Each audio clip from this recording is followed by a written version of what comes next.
Welcome to V3 news లక్ష్యం సమాజ్ హితం. నేను మీ వరలక్ష్మి. ముందుగా హెడ్లైన్స్ చూద్దాం.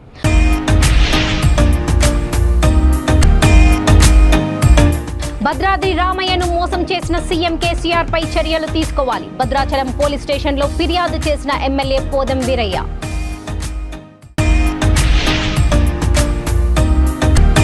టీఆర్ఎస్ ఒక తెలంగాణకే, బీజేపీ యావత్ భారతదేశానికి 24 గంటల కరెంట్ ఇస్తుంది. బీజేపీ టిఫిన్ బయోటెక్ చర్చలో మాట్లాడిన నిజామాబాద్ ఎంపీ అరవింద్.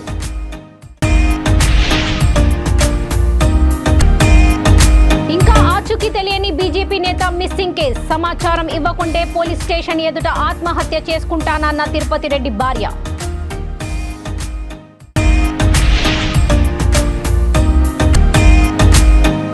గ్రామ పంచాయతీ సిబ్బందిని పర్మనెంట్ చేయాలి. బీఎస్పీ నకరేకల్ నియోజకవర్గ ఇన్ఛార్జ్ మేడి ప్రియదర్శిని డిమాండ్. భద్రాచలం నియోజకవర్గంలోని ప్రజలకు శ్రీ సీతారామచంద్ర స్వామి వారికి ఇచ్చిన హామీలను ముఖ్యమంత్రి కేసీఆర్ ఏడాది గడుస్తున్నా పట్టించుకోవడం లేదని ఎమ్మెల్యే పోదెం వీరయ్య ఆవేదన వ్యక్తం చేశారు. సీఎం మొదటిసారి కళ్యాణానికి వచ్చినప్పుడు 100 కోట్లతో రామాలయ అభివృద్ధి చేస్తానని, మళ్లీ వరదల సమయంలో 2022లో వచ్చినప్పుడు 1000 కోట్లు కేటాయించి వరద బాధితులకు పక్కా ఇండ్ల నిర్మాణాలు కడకట్ట ఎత్తు పొడిగిస్తానని స్పష్టం చేసి హామీ ఇచ్చారని ఎమ్మెల్యే తెలిపారు. కానీ ఇప్పటి వరకు హామీలో భాగంగా 100 రూపాయలు కూడా ఇవ్వలేదని ఆయన ఆరోపించారు. రాష్ట్ర ముఖ్యమంత్రి ప్రజలను భద్రాచలం స్వామి వారిని మోసం చేశారని ఆయన ఘాటుగా విమర్శించారు. ప్రజలకు దేవుడికి ఇచ్చిన హామీలను నెరవేర్చకుండా ప్రజలను గోదావరి వరదల వల్ల భయభ్రాంతులకు గురి చేస్తున్న ముఖ్యమంత్రి కేసీఆర్ పై చర్యలు తీసుకోవాలని భద్రాచలం పోలీస్ స్టేషన్లో ఫిర్యాదు చేసినట్లు ఎమ్మెల్యే పోదెం వీరయ్య తెలిపారు. పోయిన సంవత్సరము జూన్ నుండి మొదలుకుంటే జూలై ఈ రోజు వరకు కూడా దాదాపుగా 74, 75, 76 బాగా ఇబ్బంది పడ్డటువంటి సందర్భాలను మనం అందరం చూసినాం. అయితే కేసీఆర్ గారిని ఇక్కడికి మనం అందరం కూడా పిలవడం, అంటే పిలవలే, ఆయనే రావడం జరిగింది, అధికారులందరినీ పిలవడం జరిగింది, కూర్చోవడం జరిగింది. అదేవిధంగా ఏదైతే మన PYTDA కాన్ఫరెన్స్ హాల్లో వారికి నేను ఆ రోజున కూడా లిఖితపూర్వకంగా కూడా రాసి ఇచ్చిన, అయ్యా మా ప్రాంతం అంతా కూడా ఇదంతా భద్రాచల ప్రాంతానికి సంబంధించినటువంటి దాని మీద ప్రత్యేకంగా వరదలు రాకుండా అధ్యయన కమిటీ ఏమని చెప్పినాం. అధ్యయన కమిటీ ఏమని చెప్పడం జరిగింది. అధ్యయన కమిటీ లేదు, ఇప్పటివరకు పట్టించుకున్న పాపాన పోలే. ఉదాహరణకు చూసినట్లయితే ఢిల్లీ కానీ హర్యానా కానీ ప్రాంతం అంటే కూడా మన ముఖ్యమంత్రి గారు ఎలాంటి చర్యలు తీసుకోలే. పునరావాసం అన్నాడు, ఇల్లు కట్టిస్తాం అన్నాడు, ఉన్నటువంటి కరకట్లంతా స్ట్రెంథెన్ చేస్తాను అన్నాడు, ఏది లేదు. మరి ఏది చేయక ఎప్పుడో 2014 వచ్చినాడు ఒక 1000 కోట్లు అన్నాడు, 100 కోట్లు అన్నాడు, 100 కోట్లు అన్నాడు. తర్వాత 2018 మనకు 2022 నాడు వచ్చి పోయిన సంవత్సరం వచ్చేమో 1000 కోట్లు అన్నాడు. మరి భద్రాచలాన్ని ఏం చేద్దాం అనుకుంటున్నాడు మన ముఖ్యమంత్రికి? ప్రాంతాన్ని చూద్దాం అనేటువంటి విజ్ఞాస లేదు. ఇక్కడ నాయకులు అందరూ పెద్ద పెద్ద మాటలు చెప్పుకుంటూ లేనిపోని మాటలు, మేము ఇవి చేస్తున్నాం, అవి చేస్తున్నాం, మరి తెలంగాణని మొత్తం బంగారు తెలంగాణ చేస్తామని చెప్పుకుంటున్నటువంటి ముఖ్యమంత్రి మాటలకే సరిపోతుంది. కానీ ఉదాహరణకు మన భద్రాచలమైన విషయాన్ని ప్రజలందరూ గుర్తించాలి. టైం వచ్చిన నాడు కేసీఆర్ గారిని ఏం చేయాలి, ఎట్లా చేయాలి అనేది కూడా ప్రజలు కూడా గ్రహించాలని చెప్పి ఈ వేదిక ద్వారా మన ముఖ్యమంత్రి గారిని డిమాండ్ చేస్తున్నాం. ముఖ్యంగా ఈరోజు ముఖ్యమంత్రి గారు మా ప్రాంతానికి వచ్చి సంవత్సరం గడుస్తుంది, సంవత్సరం అయ్యింది. సంవత్సరం అయినప్పటికీ కూడా ఇక్కడ ఉన్నటువంటి మీరు అన్ని పాత్రికేయ మిత్రులకి అయితే తెలవాలి, మనకు ఒక కంప్లైంట్ చేసి టీఆర్ఎస్ ప్రభుత్వం తెలంగాణకే 24 గంటల కరెంట్ ఇస్తుందని, బీజేపీ ప్రభుత్వం యావత్ భారతదేశానికి 24 గంటల కరెంట్ ఇస్తుందని నిజామాబాద్ ఎంపీ ధర్మపురి అరవింద్ వ్యాఖ్యానించారు. నిజామాబాద్ జగిత్యాల జిల్లాల సరిహద్దు గండి హనుమాన్ వద్ద బీజేపీ పార్టీ టిఫిన్ బయోటెక్ కార్యక్రమాన్ని నిర్వహించింది. రాష్ట్ర బీజేపీ నాయకులు సురభి నవీన్ ఆధ్వర్యంలో జరిగిన ఈ కార్యక్రమానికి ముఖ్య అతిథిగా నిజామాబాద్ ఎంపీ ధర్మపురి అరవింద్ హాజరై అక్కడ ప్రత్యేక పూజలు చేశారు. గండి హనుమాన్ దేవస్థానం పూజారులు ఆయనని పూర్ణ కుంభంతో స్వాగతం పలికారు. ఆ తర్వాత ఆయన మాట్లాడుతూ పార్టీ కోసం పనిచేస్తున్న కార్యకర్తలు, నాయకులు పార్టీ సిద్ధాంతాలను ప్రజల్లోకి తీసుకువెళ్లడానికి టిఫిన్ బయోటెక్లో చర్చించనున్నారు. ఈ కార్యక్రమానికి నియోజకవర్గ స్థాయి బీజేపీ నాయకులు, కార్యకర్తలు హాజరయ్యారు.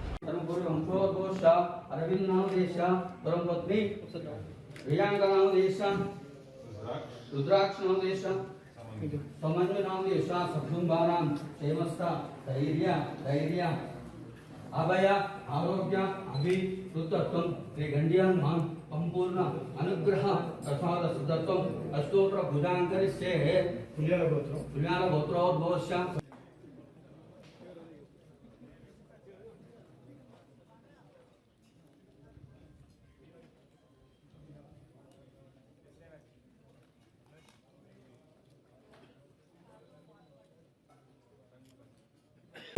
అధ్యక్షులు జేపీ నడ్డా గారి ఆదేశం మేరకు అనేక కార్యక్రమాలు దేశవ్యాప్తంగా జరుగుతూ ఉన్నాయి. అందులో భాగంగా భారతీయ జనతా పార్టీ అసెంబ్లీ నియోజకవర్గ స్థాయిలో కార్యకర్తలందరి యొక్క మధ్యలో ఒక కుటుంబం లాంటి అట్మాస్ఫియర్ క్రియేట్ చేయడానికి ఈ టిఫిన్ బైఠక్ కార్యక్రమాలు ఏర్పాటు చేయడం జరిగింది. నియోజకవర్గంలో ఉన్న కార్యకర్తలందరూ తమ తమ ఇంటి నుంచి ఇంట్లో వండుకున్న భోజనం ఏదైతే ఉంటుందో తీసుకొచ్చి అందరి సమక్షంలో కూర్చొని అందరికీ పంచుకుంటూ ఒక కుటుంబ అట్మాస్ఫియర్ క్రియేట్ చేయాలన్నది దీని కాన్సెప్ట్. ఇది కులాల రాజకీయాలు పాటించే కాంగ్రెస్ పార్టీకి, ఫ్యామిలీ రాజకీయాలు పాటించే కాంగ్రెస్ టీఆర్ఎస్ పార్టీకి అర్థం కాదు. వసుదైవ కుటుంబకం, అంత్యోదయ కాన్సెప్ట్ల మీద నడిచే భారతీయ జనతా పార్టీకి ఇది అర్థమవుతుంది. కాంగ్రెస్ వాడు టీఆర్ఎస్ వాడు అర్థం చేసుకుంటానికి ప్రయత్నం కూడా చేయలేదు. అది మీకు చేత కాదు, మీ గాంధీలకి చేత కాదు, ఈ కల్వకుంట్లకు చేత కాదు. కాబట్టి భారతీయ జనతా పార్టీ అన్నాడు ఇంత పెద్ద చరిత్ర ఉన్నది. కాంగ్రెస్ పార్టీకి ఉన్నది, బీజేపీకి ఉన్నది. కాంగ్రెస్ ఇప్పటి వరకు 1,00,000 సార్లు గెలింది, అన్ని రాష్ట్రాలలో గెలింది. ఎందుకంటే పోకడ కుల రాజకీయాలు చేసి అనేక మార్లు అనేక రాష్ట్రాలలో చేరి ఈ పతనావస్థకు వచ్చింది. Basics, you have to have your basics right. ఐకమత్యం అన్నది ఉండాలి. కార్యకర్తల స్థాయి నుంచి అందరికంటే బలంగా ఐకమత్యంగా ఉండేది భారతీయ జనతా పార్టీ కార్యకర్తలు. ఒకడు వస్తాడు, వేరే పార్టీలకు వెళ్ళి వస్తాడు, మనకు అర్థమైతే 4-5 ఏళ్ళు పడుతుంది. అర్థమైనాక పాటిస్తాడు. కానీ కార్యకర్త, భారతీయ జనతా పార్టీ కార్యకర్త ఒకసారి తయారైనాక వచ్చే వరకు భారతీయ జనతా పార్టీ కార్యకర్తలని మీకు అటువంటి కార్యకర్తలకి మనం దగ్గర కావడానికి ఇటువంటి కార్యక్రమం. Thank you. 5 రోజుల క్రితం అల్వాల్ ఎంఆర్ఓ ఆఫీస్ వద్ద కనిపించకుండా పోయిన ముక్కెర తిరుపతి రెడ్డి కేసు ఇంకా దర్యాప్తు దశలోనే ఉంది. ఇంకా ఆచూకీ లభ్యం కాలేదని తిరుపతి రెడ్డి కుటుంబ సభ్యులు ఆవేదన వ్యక్తం చేస్తున్నారు. అల్వాల్ పోలీస్ స్టేషన్లో ఫిర్యాదు చేసినప్పటికీ పోలీసులు సరైన విచారణ జరపడం లేదని, ఆచూకీ తెలపడంలో పోలీసులు విఫలమయ్యారని వారు ఆరోపించారు. గట్కేసర్లో ఆటో ఎక్కినట్లు సీసీ కెమెరాలో గుర్తించి అతనితో పాటు ఉన్నల కృష్ణ అనే వ్యక్తిని పోలీసులు అదుపులోకి తీసుకున్నారు. కానీ ఇప్పటి వరకు తన భర్త సమాచారం అందించకపోవడం పలు అనుమానాలకు తావిస్తుందని తిరుపతి రెడ్డి భార్య సుజాత తన బాధను వ్యక్తం చేశారు. తన భర్తకు సంబంధించిన సమాచారాన్ని పోలీసులు అందించాలని, లేకుంటే పోలీస్ స్టేషన్ ఎదుటే తాను ఆత్మహత్యకు పాల్పడతానని తిరుపతి రెడ్డి భార్య హెచ్చరించారు. కొట్టేసిన తర్వాత ఏం చేశారు, మళ్ళీ అది గోడ పెట్టేశారు. గోడ పెట్టేసి మా జేసీపీలు పెట్టి, మేము జేసీపీ డ్రైవర్లను ఇట్లా కూడా కొట్టి వాళ్ళను ఇబ్బంది పెడుతున్నారు, చూపించట్లేదు. అది ఎవరంటే మాకు ఎప్పటి నుంచి ఆయన వాళ్ళ దగ్గర నుంచి అనుమానం ఉంది కాబట్టి, వాళ్ళే కబ్జా చేశారు కాబట్టి వాళ్ళే మా ఆయన ఏమైనా చేసారేమో అని మాకు అనుమానం. మార్నింగ్ 12:30 నుంచి ఫోన్ ఆఫ్లో అయిపోయిందంట. అప్పటి నుంచి కాల్ లేదు. ఒక ఎంఆర్ఓ ఆఫీస్ నుంచి ఒక మనిషి కిడ్నాప్ అయిందంట. సీసీ కెమెరాలు కూడా పనిచేయట్లేదంట అక్కడ.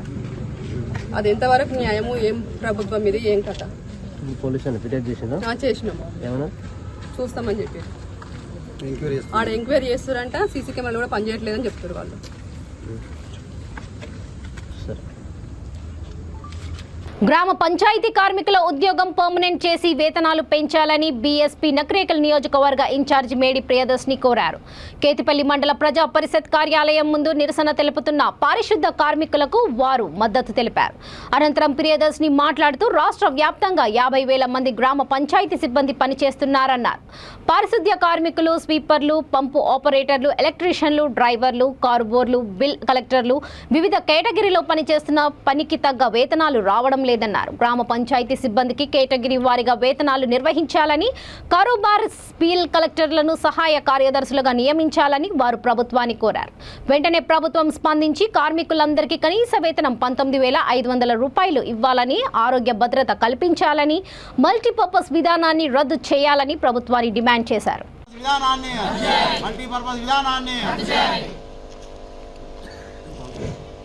పంచాయతీ కార్మికుల ఐక్యత, గ్రామ పంచాయతీ కార్మికుల ఐక్యత, గ్రామ పంచాయతీ కార్మికుల ఐక్యత, మల్టీపర్పస్ విధానాన్ని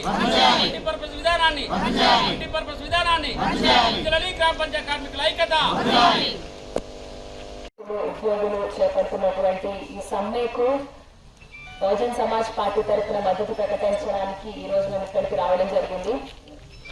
మరి నేను ముందుగా బహుజన్ సమాజ్ పార్టీ అంటే ఏంటి అని చెప్తాను. బహుజనులు అంటే 100లో 90% మంది మనమే, ఇక్కడ కూర్చున్న వాళ్ళమే. ఈ బహుజనుల కోసమే బహుజన్ సమాజ్ పార్టీ ఉన్నది. ఈ బహుజనుల కష్ట నష్టాలు తెలుసుకోవడానికే బహుజన్ సమాజ్ పార్టీ ఉంది. ఈ కార్మికుల సమస్యలు తీర్చడానికే బహుజన్ సమాజ్ పార్టీ ఉంది. అంటే 100లో 90% మంది పేద వర్గానికి చెందినటువంటి వాళ్ళం, కానీ 100లో 5% ఉన్నటువంటి అగ్రకులాల్లో ఉండే పాలకులు మన వల్ల లాభపడుతున్నారు తప్పించి మనకి ఎటువంటి న్యాయం జరగట్లేదు. మరి మనం ఎవరు? బహుజనులం అంటే ఎవరు? అంటే శ్రామిక వర్గాలు.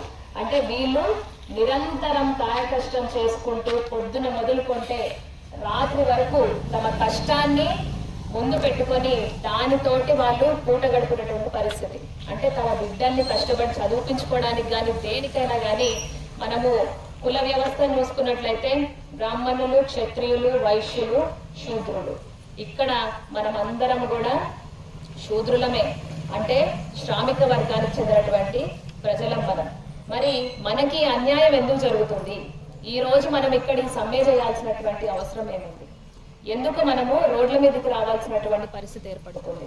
మనకి అక్కడ బీజేపీ ప్రభుత్వం తీసుకున్నట్లయితే కార్మిక చట్టాలను మొత్తము దానికి నచ్చినట్టు చేసుకుంటూ ఇప్పుడు పూర్తిగా ప్రభుత్వ రంగ సంస్థలన్నింటినీ కూడా ప్రైవేట్ పరం చేసినటువంటి ఘనత ఏమిటైనా ఉందంటే అది బీజేపీ ప్రభుత్వానికి. మరి మనమే ఓట్లేసి గెలిపిస్తున్నాం కదా, ఇలాంటి పార్టీలను గెలిపిస్తున్నాం, అధికారంలో కూర్చోబెడుతున్నది కూడా మనమే. మరి ఎందుకు మరి మనకే మళ్ళీ అన్యాయం చేసేటట్టు ఉద్యోగస్తులందరినీ అవుట్ సోర్సింగ్ కింద లేకపోతే వాళ్ళని కాంట్రాక్ట్ కార్మికుల కింద మారుస్తూ మన హక్కులన్నింటినీ కాల్గాస్తున్నటువంటి ప్రభుత్వాలని ఎందుకు ఇలా చేస్తున్నారని మనం ఆలోచన చేయాలి. ఎందుకంటే ఈ పార్టీలు మన కోసం, మన ప్రజల శ్రేయస్సు కోసం లేదా మన బిడ్డల బ్రతుకులు మార్చడం కోసం పెట్టినటువంటి పార్టీలు కాదు. ఈ పార్టీలన్నీ కూడా కేవలం వాళ్ళ జోబులు నింపుకోవడానికో లేకపోతే కొద్ది మంది అగ్రకులాల కోసం పనిచేసేటటువంటి పార్టీలు ఆయా పార్టీలు. ఇక్కడ తెలంగాణలో కూడా చూసుకున్నట్లయితే మనం బంగారు తెలంగాణ వస్తుంది, తెలంగాణ వస్తే మన బతుకులన్నీ బాగుపడతాయని చెప్పేసి సమ్మెలు చేసుకుంటూ రాస్తారోకోలు చేసుకుంటూ మనము ప్రతి ఒక్క విధులు ఏవైతే మన విధులన్నింటినీ బహిష్కరించి తెలంగాణను కొట్లాడి తెచ్చుకున్నాం. కానీ ఈరోజు మనం చూసుకున్నట్లయితే నెల 1వ తారీఖు ప్రభుత్వ ఉద్యోగులకి జీతాలు రానటువంటి పరిస్థితి. జగిత్యాల జిల్లా కోరుట్ల నియోజకవర్గం మెట్పల్లి పట్టణంలో మధ్యాహ్న భోజనం కార్మికులు చేస్తున్న సమ్మెకు ఏఐటీయూసీ మద్దతు తెలిపింది. ఆ తర్వాత సంఘం నాయకులు ఎమ్మెల్యే క్యాంపు కార్యాలయంలో వినతి పత్రం సమర్పించారు. కొన్ని రోజులుగా కార్మికులు వేతనాల కోసం పెండింగ్ లో ఉన్న బిల్లుల కోసం సమ్మె చేస్తున్న విషయం విదితమే. కేరళ రాష్ట్రంలో రోజుకు 600 రూపాయలు చెల్లిస్తూ వంట సామాగ్రి ప్రభుత్వమే భరిస్తుంది. తెలంగాణ ప్రభుత్వం రోజుకి 30 రూపాయలు గౌరవ వేతనం వేతనం ఇస్తూ ఒక్కరికి 6 రూపాయల బిల్లులు చొప్పున ఇస్తున్నది.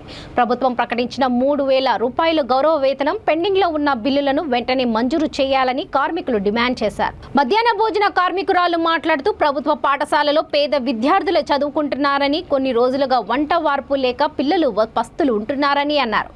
పేద పిల్లలను దృష్టిలో ఉంచుకొని ప్రభుత్వం స్పందించాలని కోరారు.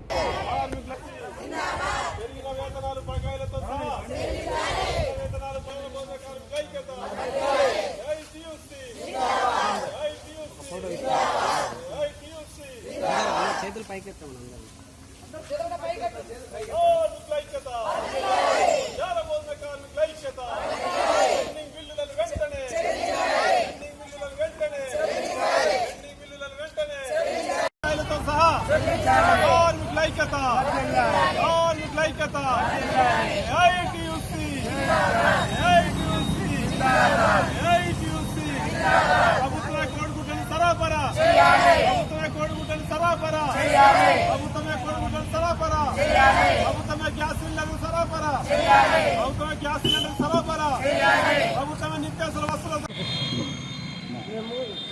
పెండింగ్ బిల్లు మాకు ఇప్పుడు సవితా ఇంద్రారెడ్డి 3,000 ఇస్తాము జూలై నుంచి అని ప్రకటించిండు.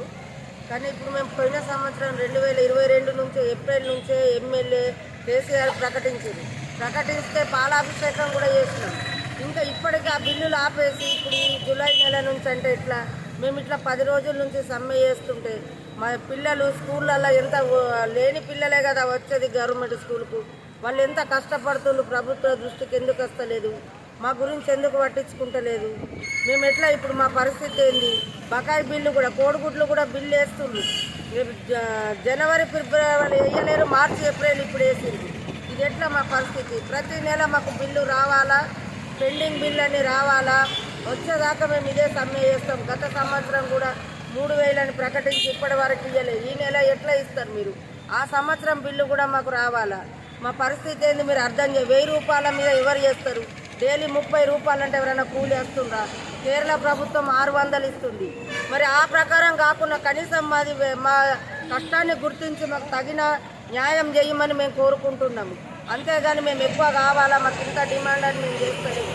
మా పరిస్థితిని గుర్తించుండ్రు. పిల్లలు కూడా ఎంత ఉపాసం ఉంటుండ్రు స్కూళ్ళల్లో. తల్లిదండ్రులు సరిగా భోజనం లేకనే గవర్నమెంట్ స్కూల్కు పంపిస్తుండ్రు. మా లేని పిల్లల పరిస్థితి ఏంది మీరు గుర్తించాలి. మధ్యాహ్న భోజనం పథకము 2002 నుండి రూపాయి చాలాని ఇచ్చిన నుండి మేము అనేక శ్రమలు పడుకుంటా ఎన్నో ఏళ్ళు జీతం లేకుండా కూడా పేద పిల్లలకు సేవ చేస్తూ మేము ఎంతో కష్టపడి చేసినాము. మరి అప్పటి నుండి ఇప్పటి వరకు మమ్మల్ని ప్రభుత్వము గుర్తుంచుతుందేమో, ప్రభుత్వ ఉద్యోగులుగా మరి చేస్తారేమని చెప్పి మేము బాధలతో మేము పిల్లలకు మాకెన్ని ఇబ్బందులైనా మా పిల్లలకు ఆహారం పెట్టుకుంటే మేము మానలేము. మాకెన్ని అప్పులు ఉన్నా కానీ మా పిల్లలుగా వేడి వేడి అన్నము మీరు ఇచ్చింది సరిపోదు. 5 రూపాయలు 6 రూపాయలు 5 రూపాయలు 6 రూపాయలు ఇచ్చినప్పుడు అందులో కూరగాయలు ఏమొస్తాయి. మరి ఇప్పుడు అనేకంగా విపరీతమైనటువంటి ధరలు, పప్పులు కానీ నూనెలు కానీ ఎగ్స్ కానీ మీరు 4 రూపాయలు ఇస్తే మేము 7 రూపాయలు ఎట్లా పెట్టమంటుండ్రు? ఇది ఒక పద్ధతిగా ఉన్నదా? ఒక న్యాయమైన లెక్కలా నడుస్తుందా స్కూళ్ళు? ఈ మధ్యాహ్న భోజన పథకము న్యాయమైనట్టున్నదా? మీ పిల్లలు 5 రూపాయలకు మరి 8 రూపాయలకు భోజనం చేస్తారా? ఎక్కడైనా పెడుతున్నారా? ఇది మీరందరూ పరిశీలించాలా, ఆలోచించాలా. మధ్యాహ్న భోజన కార్మికులు ఈ నెల 10వ తారీఖు నుంచి నిరవధిక సమ్మె చేస్తున్న సందర్భంగా మరి సమ్మె కొనసాగుతూ ఉంది 33 జిల్లాల్లో. ప్రధానంగా విద్యాశాఖ మంత్రి సబితా ఇంద్రారెడ్డి గారు మరి మా డిమాండ్లలో భాగంగా ఒక నెల ఈ జూలై నెల నుంచే మీకు పెరిగిన వేతనాలు 3,000 ఇస్తామని ఆమె పత్రిక ప్రకటన చేసిండ్రు. మిగతా డిమాండ్లు ప్రకటన చేయలేదు. కాబట్టి మేము అడుగుతున్నది ఏంటంటే మాకు ఇచ్చినటువంటి పెండింగ్ మెస్సు బిల్లులను గత 6 నెలల నుంచి బకాయిలు ఉన్నాయి. 6 నెలల నుంచి పెండింగ్ మెస్సు బిల్లులు ఇవ్వటం లేదు. దాని గురించి ఖచ్చితంగా ఇవ్వాలని, అలాగే గౌరవ వేతనం 3,000 జీవో జారీ చేసిండ్రు. 8 జీవో నెంబర్ 2వ నెల నుంచి కూడా బకాయిలతో సహా మొత్తం ఇవ్వాలని చెప్పి మేము ప్రభుత్వాన్ని డిమాండ్ చేస్తున్నాం. అలాగే ప్రభుత్వం నిర్లక్ష్య వైఖరి వైవలిపిస్తూ వాళ్ళకు గుర్తింపు లేదు, పని భద్రత లేదు, ఈఎస్ఐ పిఎఫ్ సౌకర్యాలు లేవు. మరి ప్రభుత్వం ఏమో విద్యార్థులకు వారంలో 3 సార్లు కోడిగుడ్డు పెట్టాలని నిర్ణయించింది. మరి ఆ కోడిగుడ్డు ధరనేమో వాళ్ళు. శ్రీకృష్ణదేవరాయల యూనివర్సిటీలో అకాడమిక్ బ్లాక్ ను అక్కడ నూతనంగా నిర్మించిన రోడ్డుకు ఆంధ్రప్రదేశ్ రాష్ట్ర గవర్నర్ ఎస్ అబ్దుల్ నజీర్ ప్రారంభోత్సవం చేశారు. ఆ తర్వాత ఆయన మెన్స్ బాలుర హాస్టల్ ను ప్రారంభించారు. అనంతపురం జిల్లా కేంద్రంలోని యూనివర్సిటీలో 21వ స్నాతకోత్సవంలో గవర్నర్ పాల్గొనేందుకు వచ్చారు. ముందుగా యూనివర్సిటీ ప్రాంగణంలోని శ్రీకృష్ణదేవరాయల విగ్రహానికి పూలమాలలు వేసి నివాళులర్పించారు. కార్యక్రమంలో జిల్లా collector Gautami, SKU vice chancellor professor Machireddy Ramakrishna Reddy, ప్రొఫెసర్లు, రాప్తాడ ఎమ్మెల్యే తోపుదుర్తి ప్రకాష్ రెడ్డి, జిల్లా పరిషత్ చైర్పర్సన్ బోయ గిరిజమ్మ పాల్గొన్నారు.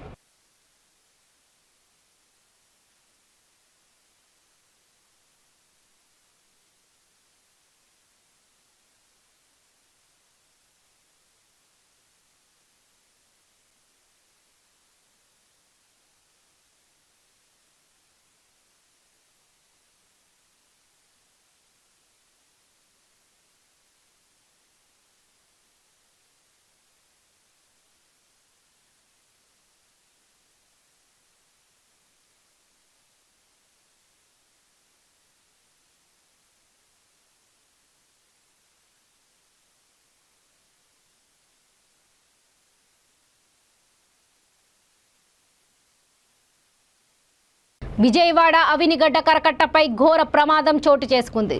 పెనుమలూరు నియోజకవర్గం చోడవరం వద్ద పంట కాలువలోకి కారు దూసుకు వెళ్లింది. కారులో ఉన్న వ్యక్తి గల్లంతయ్యారు. అతడు అవినిగడ్డకు చెందిన వ్యక్తిగా తెలిసింది. అవినిగడ్డ 5వ వార్డుకు చెందిన గాజుల రత్న భాస్కర్ గా పోలీసులు ప్రాథమిక నిర్ధారణ చేశారు.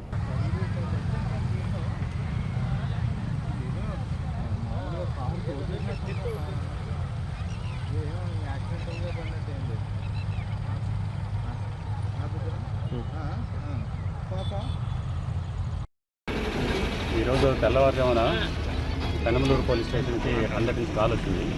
మన కృష్ణా ఈస్ట్ కెనాల్లో ఒక గుర్తు లేని కారు పడిపోయిందని రాగానే రక్షక వెహికల్ ఇక్కడికి వచ్చి ఒకసారి చూస్తే ఒక car blue colour Baleno car మునిగిపోయింది. మా కానిస్టేబుల్ లోపలికి వెళ్ళి కారు డోర్ నీళ్ళలో పడిన కారు డోర్ ఓపెన్ చేసి లోపలికి వెళ్ళి చూస్తే కారు డ్రైవింగ్ సీట్లో ఎవరూ లేరు. దానిలో ఉన్న డాక్యుమెంట్స్ మా కానిస్టేబుల్ తీసుకొచ్చిన మునిగిపోయిన కారులో ఉన్న డాక్యుమెంట్స్ని బట్టి అతని పేరు గాజుల రత్న భాస్కర్ అని తెలిసింది. దాని ఆ వివరాలు పట్టుకుని వాళ్ళ తాలూకు వాళ్ళకి ఫోన్ చేస్తే అతను అవనగడ్డని, అతనికి ఐస్ ప్లాంట్ ఉందని బంటుమెల్లో అని తెలిసింది. నిన్న ఇప్పుడు ఎంక్వైరీ చేసిన దాన్ని బట్టి మేము తెలిసిన విషయాల ప్రకారం నేను సాయంత్రం 7:30కి కోనేరు సెంటర్లో నిన్న మీటింగ్ కూడా టీడీపీ ఆఫీస్ మీటింగ్ కూడా వెళ్ళినట్టు తెలిసింది. అతనికి ఓన్లీ 1 డాటర్ వైఫ్ కూడా ఈ వైఫ్ అనుకుంటా. అదే ఇక్కడ ఎందుకు వచ్చాడో ఏంటి అన్నది ఇంకా విచారిస్తున్నాం. ఈ రూట్లోకి ఎందుకు వచ్చాడు, ఇంకెవరైనా అదే ఇప్పుడు మనకు తెలుసున్న సమాచారం, ఇప్పుడు చేసిన ఇన్వెస్టిగేషన్ సమాచారం ఏంటంటే వాళ్ళ అమ్మాయికి ఇక్కడి నుంచి తన ఫోన్ నుంచి లొకేషన్ పెట్టినట్టు తెలుస్తుంది. ఆ లొకేషన్ ఇక్కడ పెద్దపూలిపాక వచ్చిందని దాని మీద కూడా ఎంక్వైరీ చేస్తున్నాం. అతను ఫోన్ చేస్తే స్విచ్ ఆఫ్ వస్తుంది ప్రస్తుతానికి. ఈ కార్ని నీళ్ళలో తీస్తే కానీ మనకి ఏంటన్నా తెలియదు. ఇంకా క్రెయిన్ తీసుకొస్తున్నాం. ఇప్పుడు కార్ని నీళ్ళలో తీస్తే మనకి ఫర్దర్ సమాచారం వస్తుంది. అంటే మద్యం మధ్యలో అది ఇంకేం తెలియలేదు అసలు మద్యం మొత్తం ఏంటి అన్నది. కారు తీస్తే కానీ అదే లాస్ట్ అసోసియేషన్ కూడా చెక్ చేస్తున్నాం ప్రస్తుతానికి. అసలు లాస్ట్ అసోసియేషన్ ఎవరున్నారు కూడా ఎవరెవరు ఉన్నారు, ఇంకా కార్లు ఇంకా ప్రయాణించారా ఏంటి అన్నది వెరిఫై చేస్తాం. ఆర్థికంగా కూడా అదే ఆర్థికమైన పరమైన అంశాలు కూడా చెక్ చేస్తున్నాము. లేకపోతే అతనితో ఇంకేమైనా అదర్ అఫైర్స్ ఏమైనా ఉన్నాయో కూడా వెరిఫై చేస్తాం. వెరిఫై చేసి మేము ఫర్దర్ ఫోన్ ఏమన్నా రిసీవ్ చేసుకున్నారా సార్ అతను ఇంకా లొకేషన్ ఏమి రాలేదు. అతని ఫోన్ కూడా స్విచ్ ఆఫ్ వస్తుంది ప్రస్తుతానికి. కడప జిల్లా బద్వేల్లో ఉద్రిక్తత పరిస్థితులు నెలకొన్నాయి. జగనన్న స్మార్ట్ సిటీ నిర్మాణానికి వ్యతిరేకంగా జాతీయ రహదారిపై మడకల వారిపల్లె దళితుల బైఠాయించారు. దీంతో పోలీసులకు దళితులకు మధ్య తోపులాట చోటు చేసుకుంది. ఒక మహిళ సొమ్ముసిల్లి పడిపోవడంతో 108 వాహనంలో ఆసుపత్రికి తరలించారు. తమకు కేటాయించిన భూముల్లో అధికారులు జగనన్న స్మార్ట్ సిటీ నిర్మించడానికి ప్రయత్నిస్తున్నారంటూ దళితులు నిరసన వ్యక్తం చేశారు. నిన్న రాత్రైనా పోలీసులు దళిత నాయకులను అరెస్ట్ చేసి బి కోడూరు పోలీస్ స్టేషన్కు తరలించారు.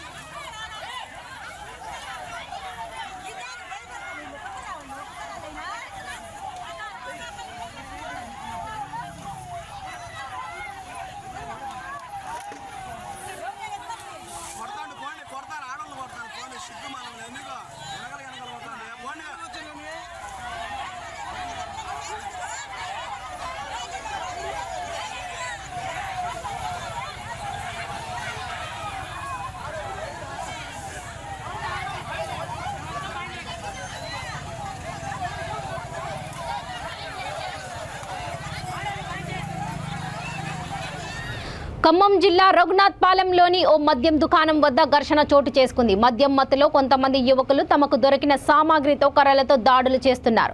సీసాలు పగలకొట్టి అక్కడున్న వారిపై కూడా తెగబడ్డారు. దీంతో మద్యం కొనేందుకు వచ్చిన వారు భయంతో పరుగులు తీశారు. ఆ ప్రాంతంలో ఉద్రిక్తత పరిస్థితి నెలకొంది. మెయిన్ రోడ్డు మీదకు వచ్చిన వాహనాలను ఆపి యువకులు ఘర్షణ పడ్డారు. పెద్ద తాండాకు చెందిన తేజావత్ రమేష్ కు తల పగిలి గాయాలయ్యాయి. ఆయన ఫిర్యాదుతో గోపులపురానికి చెందిన బాదావత్ ప్రవీణ్, దగ్గి వేణు, వలుమునేని విజయ్ కుమార్, లింగాల నవీన్ కుమార్, విజయ్పై రఘునాథ్పాలెం పోలీసులు కేసు నమోదు చేసి విచారణ చేపట్టారు. దాడిలో పాల్గొన్న యువకుల్లో కొందరు గోపులపురంలో జరిగిన దాడి ఘటనలో ఉన్నారని తెలుస్తోంది.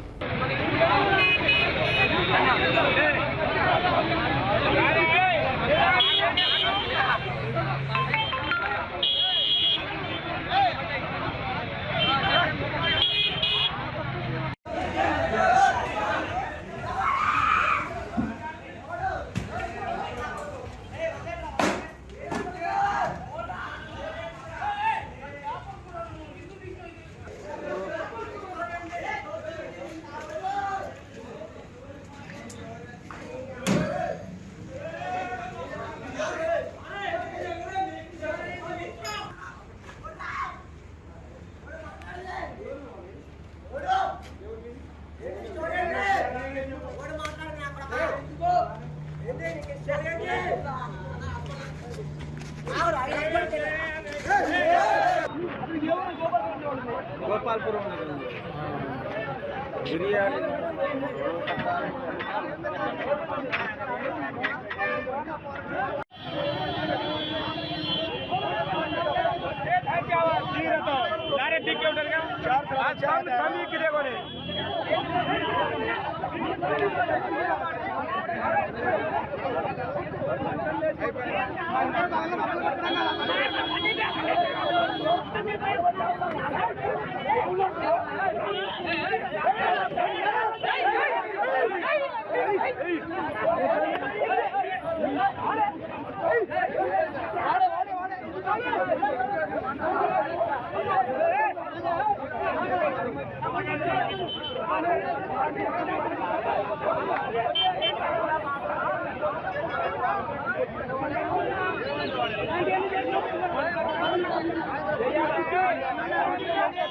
Greater Hyderabad centring union association సభ్యులకు ఈఈసీఐ పీఎఫ్ ఇన్సూరెన్స్ వసతులు కల్పించాలని, అలాగే మృతి చెందిన వారికి 15 లక్షలు అందించాలని సెంట్రింగ్ యూనియన్ అధ్యక్షుడు అహ్మద్ కోరారు.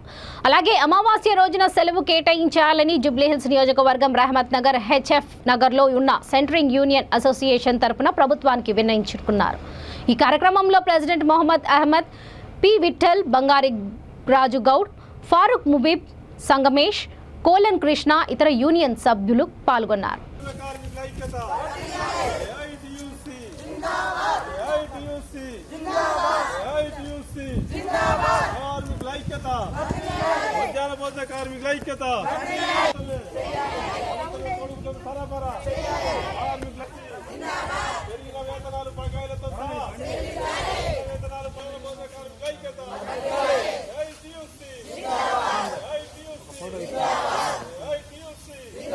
చేతులు పైకెత్తామని మేము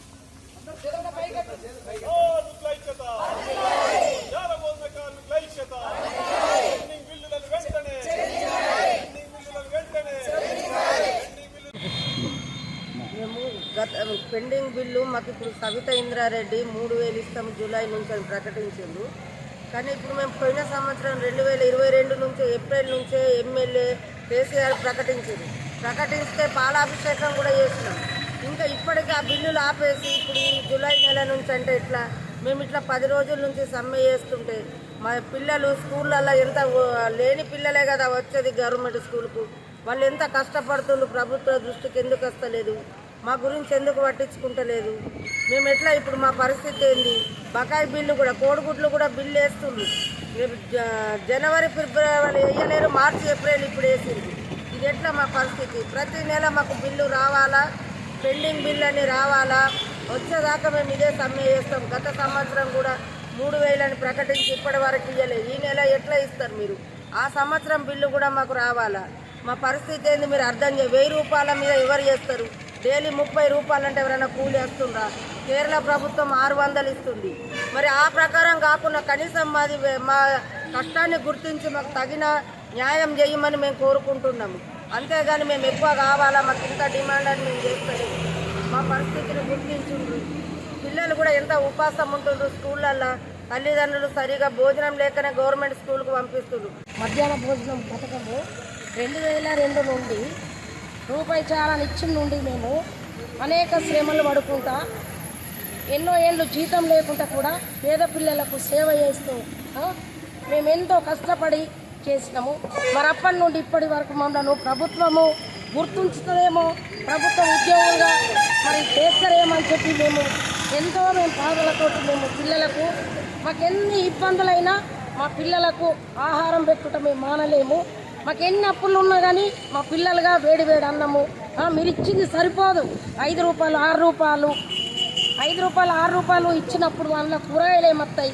మరి ఇప్పుడు అనేకంగా విపరీతమైనటువంటి ధరలు, పప్పులు కానీ నూనెలు కానీ ఎగ్స్ కానీ మీరు 4 రూపాయలు ఇస్తే మేము 7 రూపాయలు ఎట్లా పెట్టమంటుండ్రు? ఇది ఒక పద్ధతిగా ఉన్నదా? ఒక న్యాయమైన లెక్కల నడుస్తుందా స్కూళ్ళు? ఈ మధ్యాహ్న భోజన పథకము న్యాయమైనట్టున్నదా? మీ పిల్లలు 5 రూపాయలకు మరి 8 రూపాయలకు భోజనం చేస్తారా? ఎక్కడైనా పెడుతున్నారా? ఇది మీరందరూ పరిశీలించాలా, ఆలోచించాలా. పెద్దలైన వారు మాకు న్యాయం చేయాలా. తల్లులుగా మేము ఎంత శ్రమ పడుతున్నాము. మాకు ఎన్నో అప్పులు ఉన్నాయి. దీని విషయంలో మేము ఎన్ని బాధలతో మేము తీసుకొచ్చి పెడుతున్నాము. టైంకు భోజనం అందిస్తున్నాము. మీరు డబ్బులు పంపకుండా మరి అదే ప్రకారంగా ప్రతి నెల బిల్లులు వేయాలా, జీతాలు వేయాలా. మరి అంగన్వాడికి అన్ని సరఫరా చేసినట్టు మాకు కూడా వేయాలా. గ్యాస్ సిలిండరు ఎగ్స్ అన్ని సరుకులు మాకు ఇవ్వాలా. మరి లేకుంటే మీకు ఆ సరుకులు మేము ఇయ్యము అని అంటే మాకు మెస్ బిల్లు పెంచాలా. పెంచేదాకా మేము ఈ సమ్మెను ఇట్లా కొనసాగిస్తాము. మాకు చాలా బాధ ఉన్నది. మరి పోయిన సంవత్సరం మీరు పెంచిండ్రు 3000 అని ప్రకటన చేసినప్పుడు రోజు రూపాయి ఇస్తంటావు సార్, రోజు రూపాయి ఇస్తంటారు, లేకుంటే నెలకు 30 రూపాయలు ఇస్తంటారు. ఇదేమైనా న్యాయంగా ఉన్నదా? 30 రూపాయలకు రూపాయికి ఎవరైనా పనిచేస్తుందా రాష్ట్రంలో? ఇది న్యాయమైనట్టున్నదా? లేకుంటే 100 రూపాయలు రోజుకు 100 రూపాయలు ఇస్తాను అంటారు. మరి 100 రూపాయలు రోజుకు 100 రూపాయల కైకిలు ఎవరైనా ఎత్తుండ్రా? 100 రూపాయల జీతం ఎవరైనా తీసుకుంటున్నారా? మధ్యాహ్న భోజన కార్మికులు ఈ నెల 10వ తారీఖు నుంచి నిరవధిక సమ్మె చేస్తున్న సందర్భంగా మరి సమ్మె కొనసాగుతూ ఉంది 33 జిల్లాల్లో. ప్రధానంగా విద్యాశాఖ మంత్రి సబితా ఇంద్రారెడ్డి గారు మరి మా డిమాండ్లలో భాగంగా ఒక నెల ఈ జూలై నెల నుంచే మీకు పెరిగిన వేతనాలు 3000 ఇస్తామని ఆమె పత్రిక ప్రకటన చేసిండ్రు. మిగతా డిమాండ్లు ప్రకటన చేయలేదు. కాబట్టి మేము అడుగుతున్నది ఏంటంటే మాకు ఇచ్చినటువంటి పెండింగ్ మెస్సు బిల్లులను గత 6 నెలల నుంచి బకాయిలు ఉన్నాయి. 6 నెలల నుంచి పెండింగ్ మెస్సు బిల్లులు ఇవ్వటం లేదు. దాని గురించి ఖచ్చితంగా ఇవ్వాలని, అలాగే గౌరవ వేతనం 3000 జీవో జారీ చేసిండు. 8 జీవో నెంబర్ 2వ నెల నుంచి కూడా బకాయిలతో సహా మొత్తం ఇవ్వాలని చెప్పి మేము ప్రభుత్వాన్ని డిమాండ్ చేస్తున్నాం. అలాగే ప్రభుత్వం నిర్లక్ష్య వైఖరి వైవోలిపిస్తూ వాళ్ళకు గుర్తింపు లేదు, పని భద్రత లేదు, ఈఎస్ఐ పిఎఫ్ సౌకర్యాలు లేవు. మరి ప్రభుత్వం ఏమో విద్యార్థులకు వారంలో 3 సార్లు కోడిగుడ్డు పెట్టాలని నిర్ణయించింది. మరి ఆ కోడిగుడ్డు ధరనేమో వాళ్ళు ఇచ్చేది 5 రూపాయలు, అది కూడా పెండింగ్లో పెట్టి బిల్లులు ఇస్తున్నారు. మరి 5 రూపాయలు కాదు 6 నుంచి 7 రూపాయలు బయట కొని మేము తెచ్చి పెట్టాలంటే మా శ్రమ నుంచే మేము దోపిడీ అవుతుంది. కాబట్టి మా 5 రూపాయలు ఇస్తే సరిపోదు, దాన్ని 6 రూపాయలు 7 రూపాయలు దాన్ని బయట ఏ ధర ఉంటే ఆ ధర ఇవ్వాలా, లేదంటే ప్రభుత్వం సరఫరా చేయాలని. బులెటిన్స్ ముగించే ముందు ముఖ్యాంశాలు మరోసారి.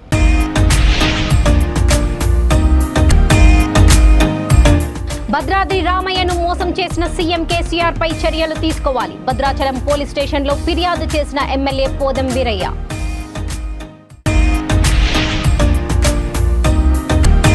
టీఆర్ఎస్ ఒక తెలంగాణకే, బీజేపీ యావత్ భారతదేశానికి 24 గంటల కరెంట్ ఇస్తుంది. బీజేపీ టిఫిన్ బయోటెక్ చర్చలో మాట్లాడిన నిజామాబాద్ ఎంపీ అరవింద్.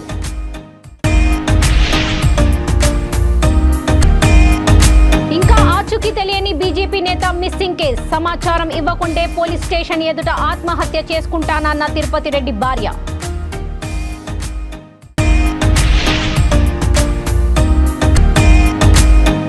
గ్రామ పంచాయతీ సిబ్బందిని పర్మనెంట్ చేయాలి. బీఎస్పీ నకరేకల్ నియోజకవర్గ ఇన్ఛార్జ్ మేడి ప్రియదర్శిని డిమాండ్.